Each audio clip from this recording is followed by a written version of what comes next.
Early on this season for Syracuse men's basketball, it's learned that juggling a tough schedule is no easy task. Now with the West Rink undergoing plenty of renovations, that means the East Rink right here has had to accommodate, well, just about everyone. That includes hockey teams, men's leagues, and skating clubs. Sometimes all at the same time. And then I'm going to direct your attention to the end right here with their netminder, Graham Stevens. This is a guy they call Pants. You know why?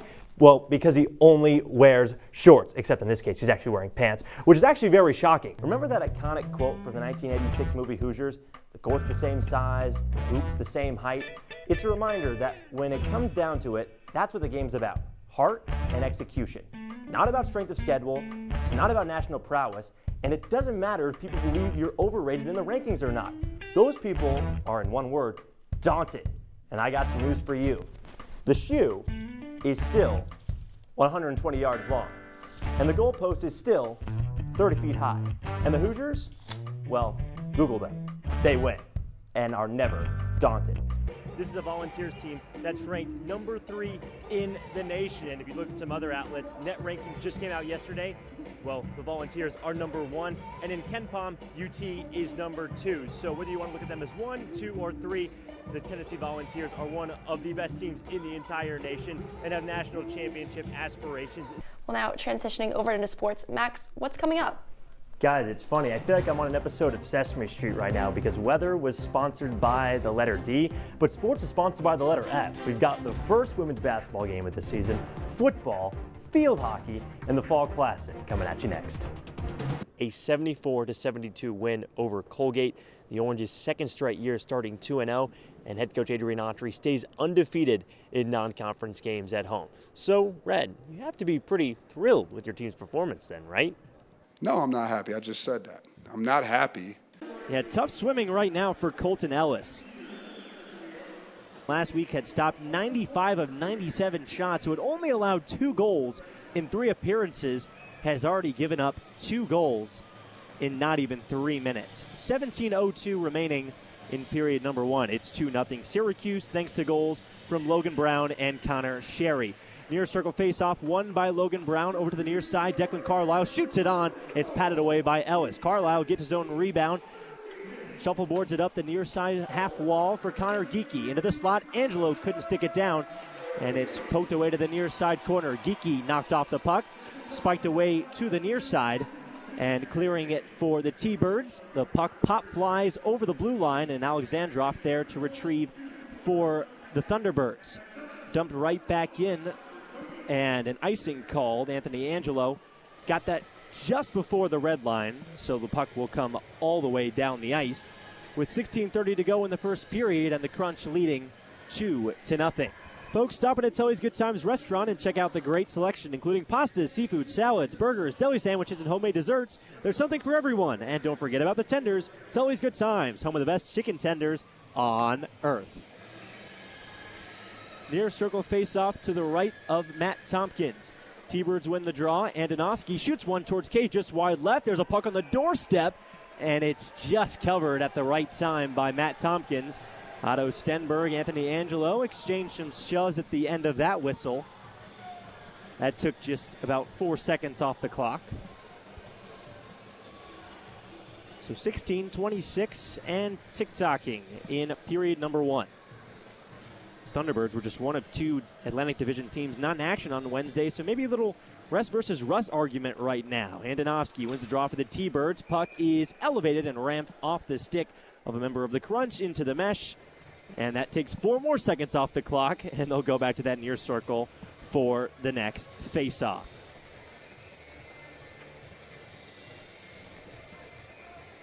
Third line stays on for the Thunderbirds with Hugh McGinn, Corey Andonovsky, and Otto Stenberg. Stenberg, another highly touted prospect for the St. Louis Blues. Crunch counter with their 4th line. Gabriel Sturtz fresh into the lineup.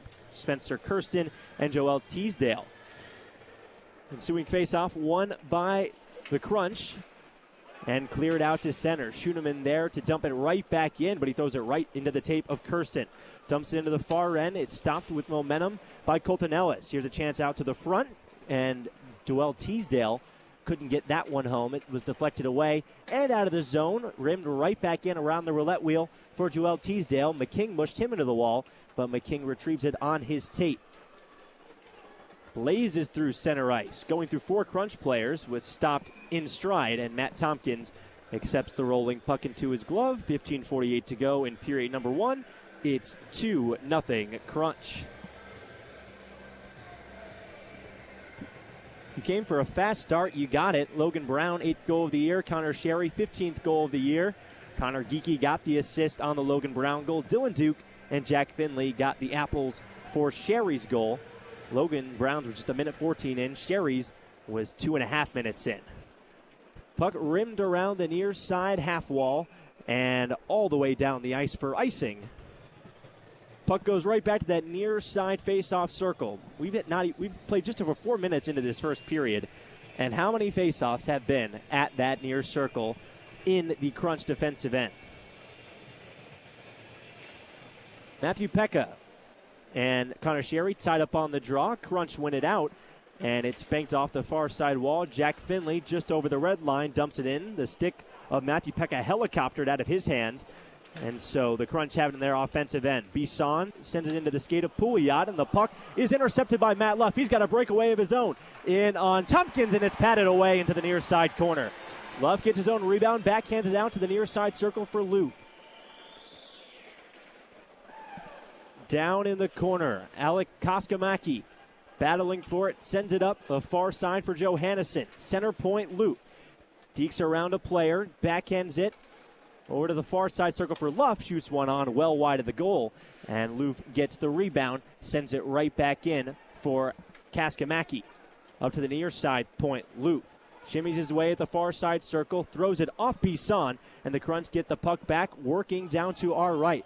Puck dumped just past the wood of Matthew Pekka. Connor Sherry was there to try to tailgate him, and instead the T-Birds can set up their breakout.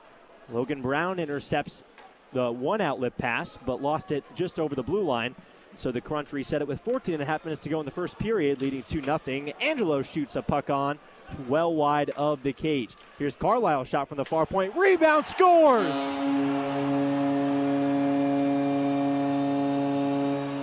Logan Brown's got 2 goals.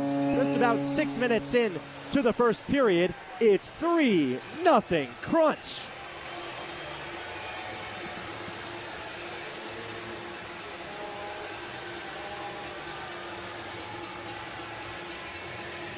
Ninth goal of the season for Logan Brown.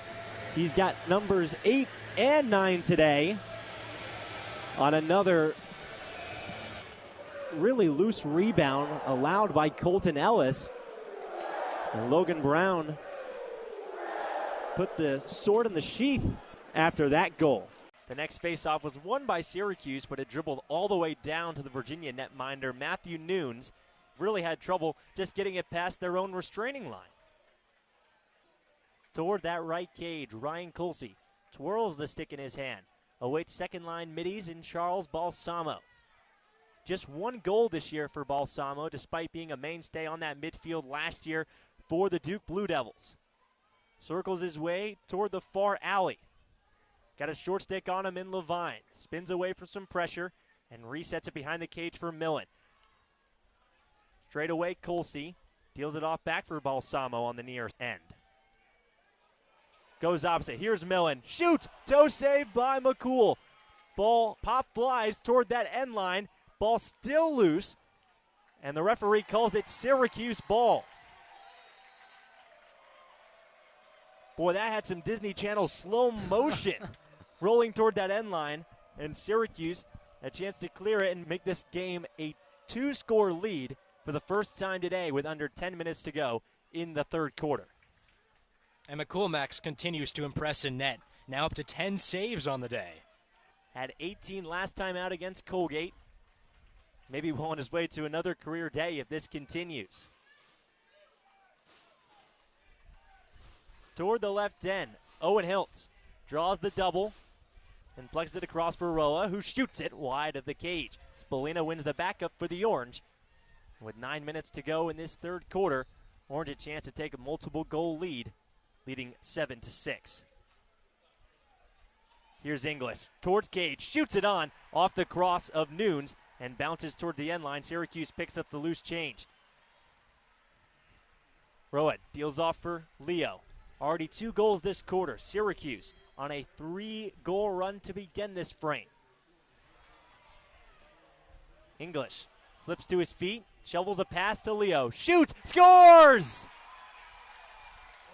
If you've got a hat, chuck it at your radio. Call it a natural hat trick for Michael Leo, and it's 8-6 Cuse, 8:40 to play in quarter number 3. And what a game for Michael Leo in this second half. I mean, he was nowhere to be found in the opening half, barely even had any shots. And in this second frame of play, he gets hot, and he's just been dominant. And that's the thing about a lot of Syracuse players. You look last game against Colgate, Owen Hiltz with that opening quarter hat trick. When players on this team get hot, they can really dominate in short stints. 5th hat trick of the season for Michael Leo. It is Moen and Greenspan back at the face-off X. Ball pinballs toward the far sideline, and the loose ground ball picked up by the 5-star recruit Luke Hublitz. Virginia needs a goal desperately. Can't get it there. That was a shot well wide of the net. Another 5-star in Hudson Hausman with that attempt towards Cage. Still Virginia ball, attacking the right cage with 8 minutes to go in the third quarter, and the Hoos down by 2. First line middies come on the field. Griffin Schutz with the ball in his cross. No goals today for Schutz, despite a season-high 4 points last time out in a win against Utah. The Cavs have won 3 of their last 4, looking for their first ranked win of this season. Trailing by 2. Hackett deals it off on the near side for Colsey. Worked opposite for Schutz. Spins it towards Cage. Now off for Millen, who shoots and scores in the bottom right corner.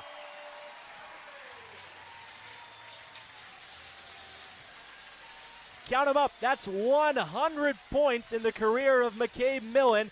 The sophomore has been stellar today, and he's cut the Virginia lead back to 1. It's 8-7 Cuse with 7.5 to go in quarter number 3. Well, again, the guy who's been tasked with leading this team for Virginia, and who else would you go to when you're down by 2 and in your worst position of the day than Millen, the quarterback of the offense. Those are the type of situations Lars Tiffany wants him in to lead this offense and give them confidence. 18th multi-goal game of this season for McCabe Millen.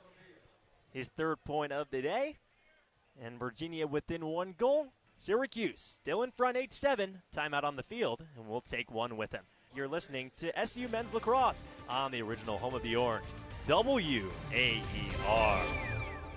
Well, hey there. Good morning to you too, John. It was a tough day at the office for Syracuse men's lacrosse goalkeeper Will Mark in an 18-13 dismantling by Duke in the ACC tournament on Friday. The netminder faced 9 shots in the first quarter, but could only muster 1 save. This poor performance between the pipes ultimately led to Mark being benched for the first time since joining the Orange last season. SU head coach Gary Gate, how was Will so off his mark? You know, I thought I gave him plenty of opportunity to try and get back and see the ball. I certainly don't put it all on him. I think, you know, what we need to do is get some pressure on the shots so that he could get a feel for the ball. He hadn't seen a game shot in a couple of weeks, and he'll make sure he's ready for the next one, though. Well, Gary, there won't be many more chances if Mark's numbers replicate Friday's fiasco. The Tewaaraton nominee exited with a career-worst 11% save percentage. Mark's next shot in cage comes Sunday in 4th-seeded Syracuse's NCAA tournament first-round tango with Towson. The Tigers score the 8th most goals per game in the entire country. Enjoy your evening with us at WAER by tuning into Game Time at 7:30. McClure Remodeling counting down a face-off. Get you started at 7. Just 5 hours prior to this dance in the Dome, newly 3rd-seeded Syracuse women's lacrosse starts its NCAA tournament tale. The Orange secured a first-round bye, so it awaits the winner of Stony Brook and Niagara on Friday. The Mother's Day matinee begins at 2. Be sure to follow at WAER Sports on Twitter for those live in-game updates. On the diamond, Syracuse softball won its first series ever against Florida State over the weekend. I'm Max Gifford, WAER Sports.